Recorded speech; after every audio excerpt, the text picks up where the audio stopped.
Okay, welcome to the Arts Alive information session for 2021.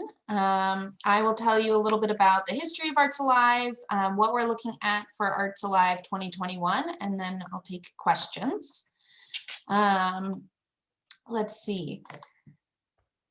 For Arts Alive, what is it? So we started Arts Alive in 2018. We held actually 3 events that summer. A little overwhelming as a brand new Arts Center employee. But ever since then, we've done 1 event in August each summer. It's really kind of centered around community arts, dedicated to raising the visibility of working artists in our city and region. It's really about sharing the art making process with the public. It's not so much about that kind of traditional craft fair where you're selling your goods. Instead, you're engaging with potential patrons at some point, but really you're engaging with people, sharing how you make your work, your process. Sometimes artists will provide materials for people to try. Sometimes they're just kind of working as if they're in an outdoor studio. However, in 2020, we went virtual. We had a lot of different types of events. Here are just a few of the artists we worked with.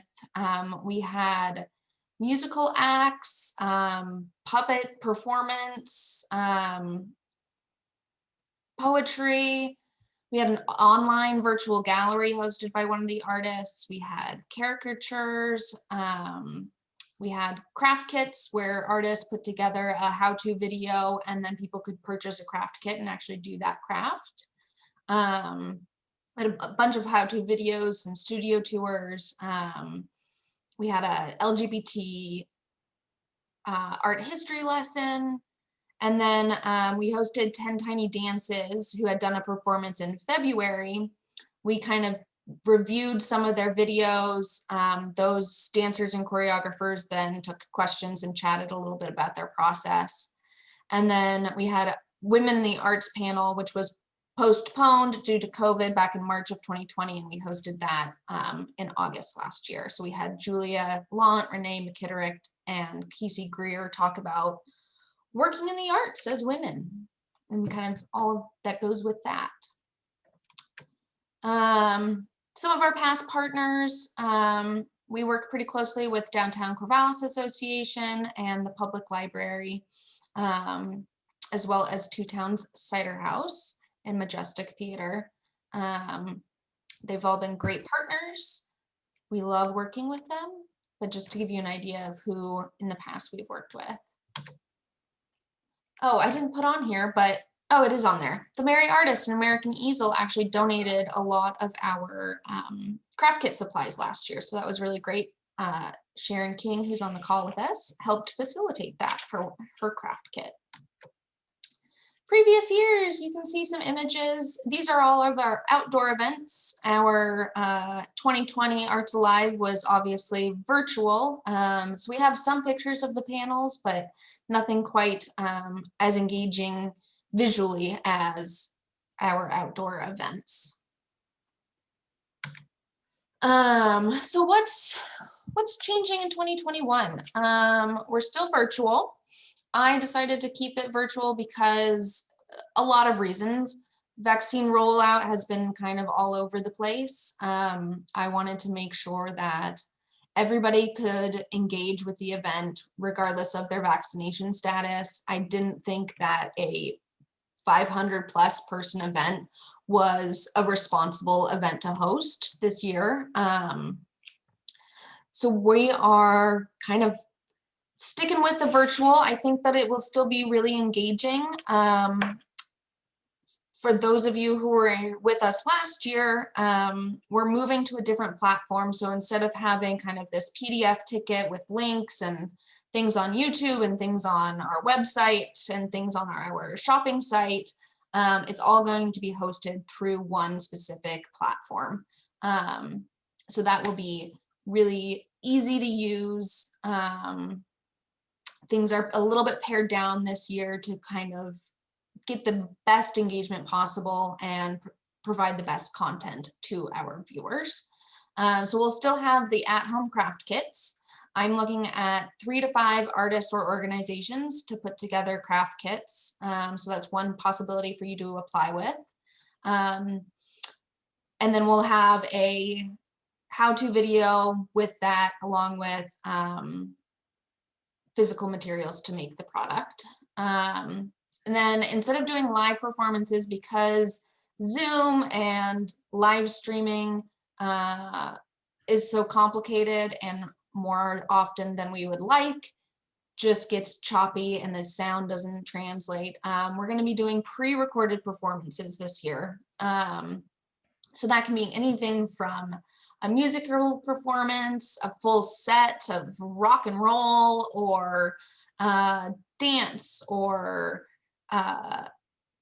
you know, really any kind of performance is open to that. And then this new thing, the Artist Discovery Tour, is more or less a scavenger hunt, but we'll be doing life-size cutouts of artists, you know, holding their work or wearing their work, or it's somehow sharing their work through an image of themselves.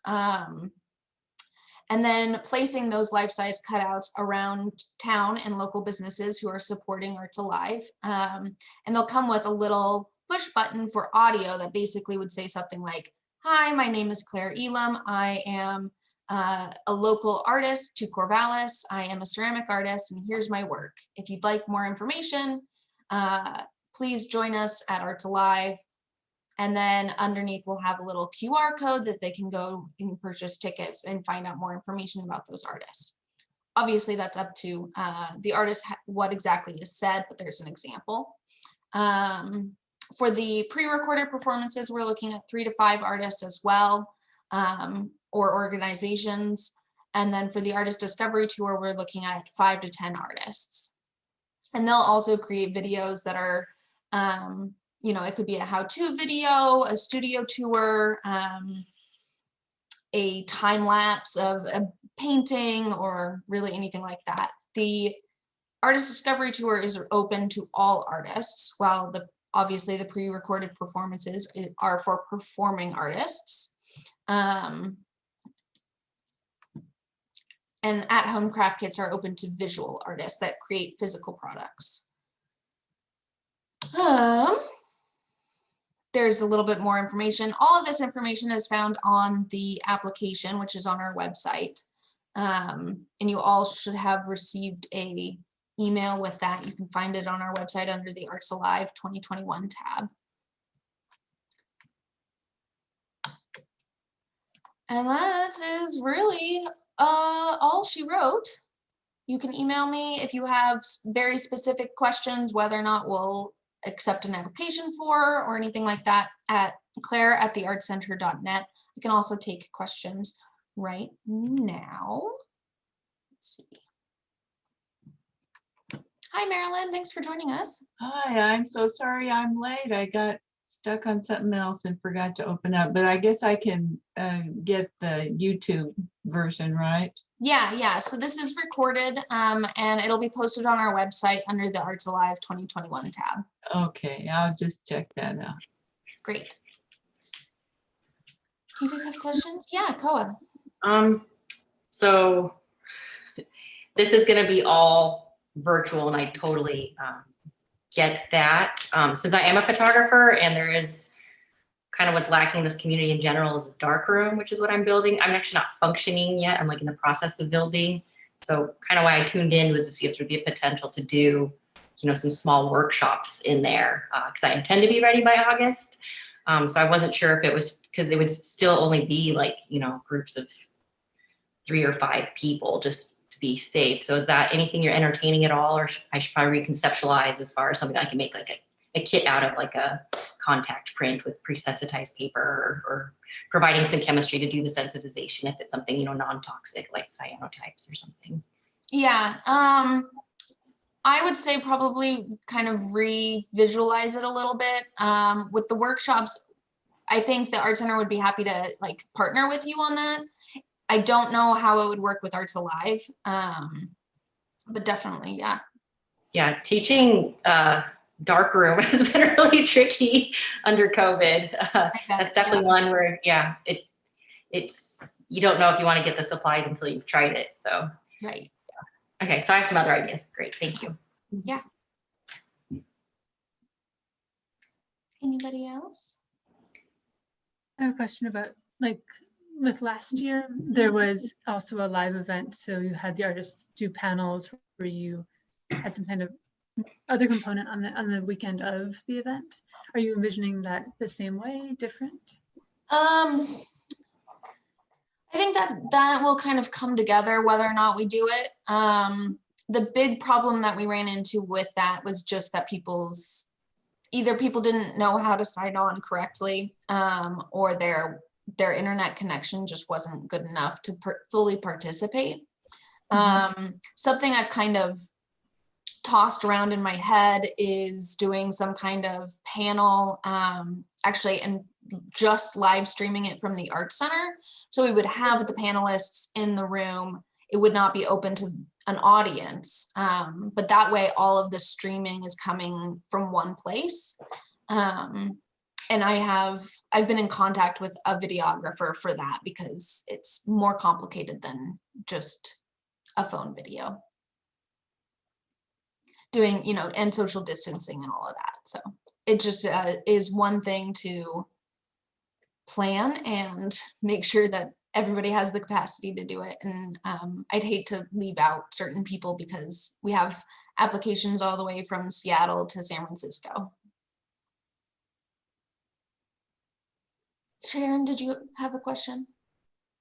Yeah, thanks. I just wanted to ask if you have a sense for, do you want to repeat the same types of kits as last year or try new things? And I know, not all of them sold. And so is there a thought towards more marketing, or just, wondered if there has been thought put into that?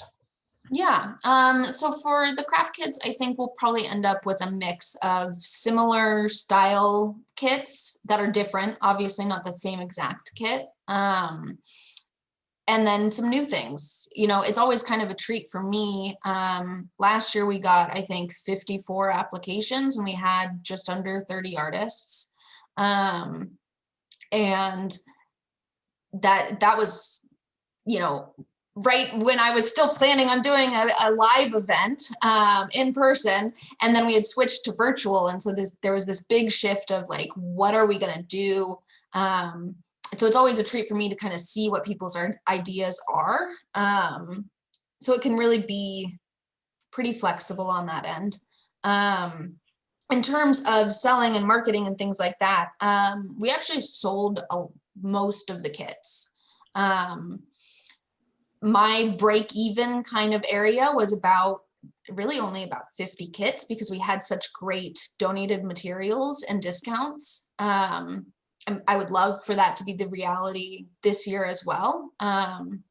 It's kind of dependent on those donations, but we had 200 kits available, 50 of which were free from the library. They provided everything, they packaged it, and then we had 150 kits available for sale. And my break even was 50 of those kits, and we sold, over 100 in the end, which is pretty good. In terms of marketing and things like that, I think we've kind of shifted our marketing focus more and more online during COVID. I think with things starting to open up a little bit, we do have that opportunity with the cutouts and things like that to have a different style of in-person marketing, and doing, postering again and sorry, newspaper, forgot the word, and things like that, whereas we didn't do that for Arts Alive last year because really what was the point? People just weren't going out. They weren't going to shops, especially in August of last year. And while you were planning it in the whole spring. Yeah. So my thoughts with the cutouts is they will actually probably get delivered before Arts Alive actually starts, so that people have time to do the tour and learn things. And that will also help with the marketing of things, as well as actual postering, because we're actually able to be outside among other people. Well, It's that, not lots of people. yeah, that brings me to a follow-up. What is the business, the process for the businesses to apply to, is it like clothing retailers, restaurants, are businesses being reached out to, or? Yeah, so we have a development director who does most of our sponsorship solicitation. We have a working list that we've been using in past years, and then I added to specifically for that cutout area. A lot of, highly frequented places. I don't want it to just be downtown. I think Corvallis has a lot to offer in other areas. But definitely, thinking around like retail shops and things like that, because that's bringing business to them, and I'd love to support them in that way. And they also have a high traffic area where, a cardboard cutout might be interesting. They might get a few more customers, but then it's not taking up a huge amount of space as if a pop-up or something like that might be. I hope that answers your question. Yeah, I'm just, so if I think of a business, I could contact Michelle to see if she's interacted with them. Yeah, Michelle or I. Yeah. Okay. Oh, thank you so much. Koa, did you have a question? Yeah, so I guess I'm to visualize the kits. So that's something someone purchases it, it has the instructions and all the materials, but there's never a point where people like tune in at the same time to get like a workshop from an artist. Yeah, so it's actually something my intern brought up today, was whether or not we were going to offer kind of a Zoom class with those craft kits. And that's where I get a little stuck, because so much about Arts Alive is kind of like this access opportunity. We have a free ticket option, and I don't want people to just only be able to access something just on the 2 days that we have the event. Which I don't even think I said the dates of the event. It's August 13 and 14, 2021, just so everybody knows, which is a Friday, Saturday. So there would be like a how-to video with the kits. They'd have, an information sheet, all the materials. They watch the how-to video. And whether or not we do kind of a Zoom, there's one of the kits from last year.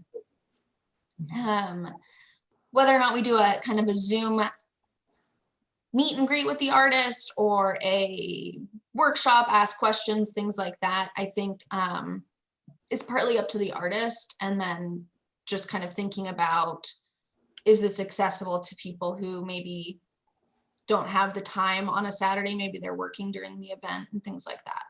Got it. So how long is the video? Like how long should the project take? Is there any sort of goal or restrictions? So I don't think there's necessarily like a goal on how long the project should take. The videos that we did last year were 20 to 30 minutes, leaning on the 30-minute side. And a lot of those steps we condense down. They'll do one step, we'll film it, they'll explain it, and then they'll finish that step off screen. And then we'll come back and we'll do the next step. So that kind of condenses it, whereas everybody else at home can just pause it while they're waiting. And the art center, essentially, you're providing the video, creating that video. It's not the artist, and then also the kits, the supplies. Yeah. So what we do and what we did last year was I offered two options. One was an artist could film themselves in their studios. We have a ring light and a tripod to go with that, should you need it. Film themselves in the studio, doing the practice, whatever kit they're creating or how-to video. And then they would send me the video and we would edit and package it together. I also offered a studio recording for a how-to video. So Sharon King and Marilyn Lindsay did studio videos with me. So I actually filmed them. We had like a head-on shot and then an over-the-table shot so you could see their hands. And I think there's pros and cons to both of that. One, I think artists are more comfortable in the studio, their own studio, and the con of that is that they can be really, really chatty. Maybe those steps get a little bit muddled.